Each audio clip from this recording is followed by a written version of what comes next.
नमस्कार। मैं Shashi Prabha Saraswat, associate professor Hindi, Shri Kalyan राजकीय कन्या महाविद्यालय सीकर। यूट्यूब चैनल की इस क्लास में आप सभी का हार्दिक अभिनंदन। आज की व्याख्यान माला प्रारंभ करते हैं, जिसका विषय है विद्यानिवास मिश्र जी का सुप्रसिद्ध निबंध मेरे राम का मुकुट भीग रहा है। अवतरण इस भांति से है।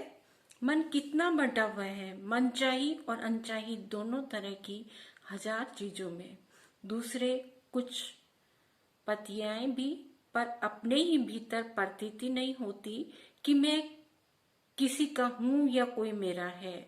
पर दूसरी ओर यह भी सोचता हूं कि क्या बार बार विचित्र से अनमनेपन में अकारण चिंता किसी के लिए होती है? वह चिंता क्या पराये के लिए होती है? वह क्या कुछ भी अपना नहीं है?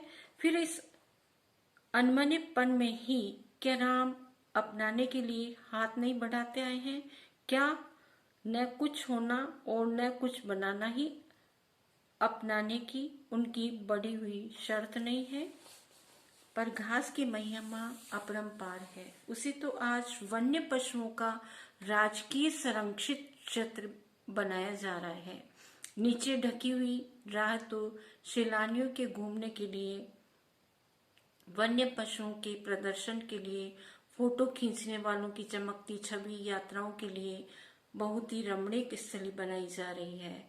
उस राह पर तुलसी और उनके मानस के नाम पर बड़े बड़े तमाशे होंगे, फुलझड़ियां दगेंगी, सैर सपाटे होंगे, पर वह राह ढकी ही रह जाएगी। केवल चक्की का स्वर, श्रम का स्वर, ढलती रात में, भीगती रात में, अनसोए वात्सल्य का स्वर राह तलाशता रहेगा।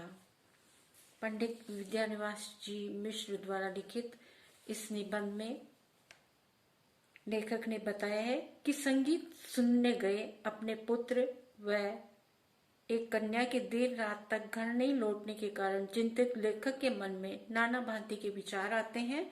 यहाँ लेखक के मन में चंचलता व व्यग्रता का भाव उत्पन्न हुआ है। उसी का वर्णन वे करते हुए कहते हैं, विद्यानिवास मिश्र जी कहते हैं कि मन एकाग्र नहीं है, वह न जाने कितने भागों में बंटा हुआ है।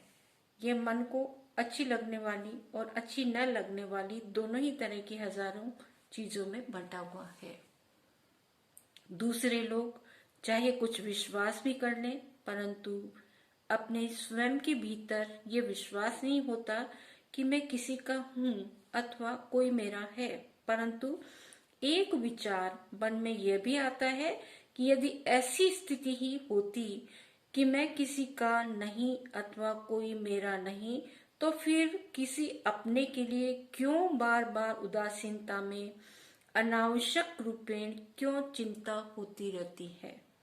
क्या इस प्रकार की चिंता किसी पराये के लिए भी होती है? वह क्या अपना कुछ भी नहीं लगता है? और इस प्रकार ऐसे उदासीनता के वातावरण में क्या राम ऐसे लोगों को अपना आश्रय देने के लिए अपना हाथ नहीं बढ़ाते हैं? अर्थात पूर्ण रूप से यदि एकाग्र भाव से राम को अपनाते हैं तो वे अवश्य ही ऐसे भक्तों को अपनाने के लिए हाथ बढ़ाते आए हैं और भविष्य में भी हाथ बढ़ाएंगे। लेखक कहते हैं कि क्या न कुछ होना न कुछ बनाना अर्थात निष्प्रिय भाव से रहना ही राम के द्वारा अपनाए जाने की शर्त है। पर घास की महिमा अपरंपार है। मिश्र जी कहते हैं कि मेरे राम का मुकुट भीग रहा है। इस निबंध में वर्तमान में एक और ग्रामीण परिवेश में आस्था का परंपरागत रूप प्रचलित है, तो दूसरी तरफ नगरीय सभ्यता का भौतिकवादी दृष्टिकोण भी दिखलाई देता है। इस कारण मानवीय संवेदना क्षीण होती जा रही है। इस अवतरण में वर्तमान स्थिति का भावपूर्ण वर्णन भी लेखक कर रहे हैं। विद्यानिवास मिश्र जी कहते हैं कि जिन पगडंडियों एवं घास के पतले रास्तों से राम वन में गए थे, उन रास्तों एवं वन्य प्रदेशों को अब अभयारण्य रूप में प्रयुक्त किया जा रहा है। राम को निर्वासन की व्यथा भोगनी पड़ी थी। उनके पैरों के नीचे जो घास दबी थी उसमें मानवीय संवेदना थी। राम के चरण स्पर्श से उसकी महिमा अपरंपार थी, परंतु आज उस घास की महिमा अन्य कारण से बढ़ रही है। वह कारण यह है कि वह वन मार्ग वाला क्षेत्र अब जंगली जीवों के लिए राज्य सरकार द्वारा संरक्षित क्षेत्र बना दिया गया है। उस संरक्षित अभयारण्य में वे लोग भ्रमण करने जाते हैं जो आस्था से रहित एवं कोरे भौतिकतावादी होते हैं। उस पवित्र घास के नीचे दबी हुई पगडंडियों में स्वेच्छा से भ्रमण करने के लिए, जंगली पशुओं को दिखाने के लिए, उनकी फोटो खींचने वाले सैलानियों के कैमरों की चमक फैलाने के लिए उसे सजाया जा रहा है। राम के वनवास के पवित्र मार्ग अब उस तरह की आस्था के केंद्र नहीं रहे। अब तो आस्था के नाम पर ढोंग है, प्रदर्शन है, पाखंड है, ऐसी प्रवृत्तियां चल रही हैं। इस कारण उस अभयारण्य के मार्गों पर अब राम और रामचरितमानस के नाम पर बड़े बड़े तमाशे आयोजित होंगे। अनेक रंगारंग कार्यक्रम आयोजित किए जाएंगे तथा सैर सपाटे करने वालों की भीड़ जुटती जाएगी, परंतु उस प्रदर्शन से आस्था का स्वर दब जाएगा। विद्यानिवास मिश्र जी कहते हैं कि ग्रामीण परिवेश में अब भी आस्था विद्यमान है।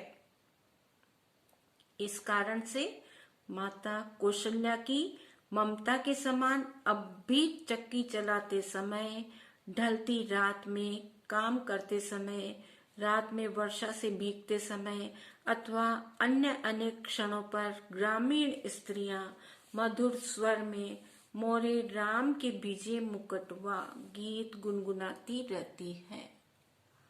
वे सब माता कौशल्या के समान अपने सजग वात्सल्य को व्यक्त करती रहती है और अपनी मानवीय संवेदना को लोकगीत के रूप में स्वर देती है, परंतु भौतिकतावादी नास्तिक लोग इस मधुर भावना से विमुख ही रहते हैं। विशेष टिप्पणी के अंतर्गत कुछ बिंदु इस प्रकार से स्पष्ट करेंगे। पहला बिंदु है, वर्तमान काल में सामाजिक परिवेश बदल रहा है। इस कारण शहरी लोग आस्था और श्रद्धा से विमुख हो रहे हैं। शहरी लोगों में न तो अब आस्था रही है और न ही श्रद्धा का भाव रहा है। ग्रामीण परिवेश में अब भी आस्था का प्रचार प्रसार है। गांव के लोग आज भी आस्थावान हैं, श्रद्धाउन्नत होते हैं। मानवीय संवेदना का स्वर इसी कारण वहां पर अधिक दिखाई देता है। गांव में मानवीय संवेदना देखने को मिलती है, जबकि शहरी क्षेत्र में ये मानवीय संवेदना प्राय लुप्त सी हो गई है। इस निबंध की भाषा अत्यंत सरल है, तत्सम एवं परिष्कृत शब्दावली से युक्त है, शैली भावात्मक है एवं सांस्कृतिक बोध तथा लोक मानस की व्यंजना से भरी हुई है। इस वीडियो को सुनने के लिए आप सभी बच्चों का बहुत बहुत धन्यवाद। पुनः अगले वीडियो में फिर से हम वार्तालाप करेंगे। अपनी व्याख्यान माला को अगले वीडियो में क्रमशः जारी रखेंगे।